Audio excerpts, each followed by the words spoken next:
What's up guys, MegaDPAL here, and I'm bringing you another Pokemon X and Pokemon Y Wi-Fi battle for you guys today. So today I'm against Megastaruniverse, and this battle is actually a battle I actually had a long while ago, in fact, a real long time ago, but at the time I made this new team. Like I said, it's old now, but it was new back then. But I just quite like it. I might actually get a few more battles with this team, just because it's pretty fun to use. And yeah, my opponent's using some pretty threatening stuff in the form of the Azumarill, the Scizor. He has that Kingdra right at the end there, so either way it should be a fun battle, so let's just get straight into it, shall we? So I'm actually going to decide to lead off with my Thunderous, just because it's the best thing I have to lead out with, because I do have the Volt Switch, so I can just Volt Switch on out of there, see what he wants to lead with. He does in fact lead off with a Kingdra, so what I'm going to do is just go straight for that Volt Switch. I know he's going to go for that Focus Energy, and obviously with the Snipe and start critting everything, so I'm just going to Volt Switch and go out into my Tracheon. Pretty risky switch, but I knew he was going to go for that Focus Energy, and I do know after the Volt Switch damage that my Scarf Tracheon can easily come in outspeed and take it out with a close combat at this range, so I take out a huge threat early game, which is very nice for me. So down goes that Kingdra. He's going to send out his Scizor now. I actually don't want to be revenge killed by a Bullet Punch, and I do have a Mandibuzz that even if he does decide to open SD, then I do have the foul play. I'm actually physically offensive Mandibuzz. I can do a whole lot of damage to this Scizor.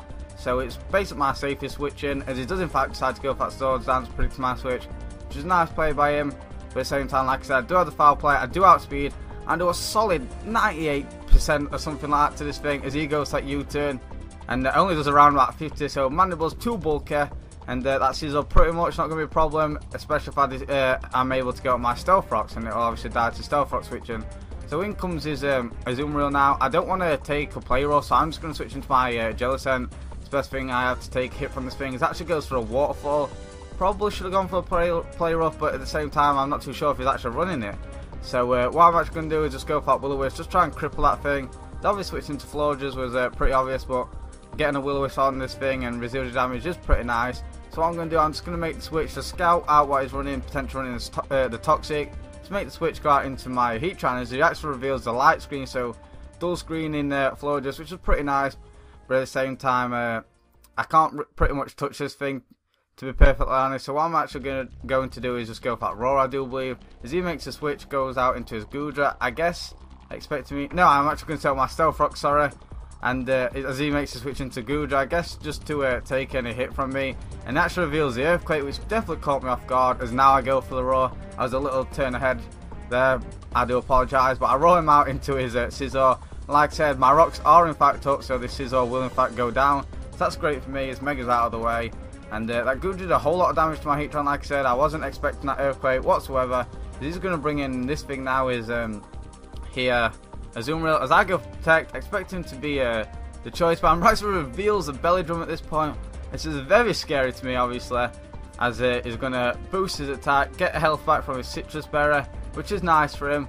And this is pretty bad for me, obviously, so my plan at this point is just to sack my Jellicent, just because I know once my Jellicent goes down to a Play Rough, that I can just switch on out into my Garchomp, Mega Evolve, and the calc is on the screen. I can live a +6 Aqua Jet and retaliate back with an Earthquake. But actually switches, so it definitely confirms that he's not in fact running the Play Rough. He's actually going to be running the Aqua Jet, Belly Drum, Waterfall, and Superpower. Definitely should stick Play Rough on that thing, but like I said, I can live with my Mega Garchomp and just take it out of the EQ regardless. But he's going to send in his Florges now, get up a wish, as I'm trying to get enough damage on this thing to the point where I can still take it out my Garchomp even after the wish. So expecting the Protect or something at this point, I'm actually just going to go straight out into my Mega Garchomp. And this is where I'm going to unleash the power, as he actually decides to go for the Light Scream. After the wish, I'm pretty sure I can still kill after the his burn damage with my Mega Garchomp's Earthquakes. That's exactly what I'm going to do. But he's actually going to make the switch, go out into his Ferrothorn. He actually told me he was predicting me to go for that Poison Jab to hit up his Florges with super effective damage. I'm like, bitch, no one runs Poison Jab on Mega Garchomp. But no, I'm just kidding. I don't run it. I don't think anybody runs it. And I'm just going to go for that EQ. It's a solid 2-hit KO on his Ferrothorn, which is extremely nice. And this is where things are going to get bad for him, as my Mega Garchomp's coming through right now. Taking out his Ferrothorn, easily 2-hit KO'd. In comes this thing, his Azumarill. I'm going to be able to one-shot it from the range of HP it's at. there's at least 70%, 65% I do believe to 70%. In comes his Gudra now. I can obviously just easily take this thing out with a stab, super effective Dragon Claw. I don't even need to boost up at this point. No Swords Dance needed, and now he's down to his last, his Florges. And that is pretty much going to be a good game, as I am just going to be able to wrap this thing up with an Earthquake.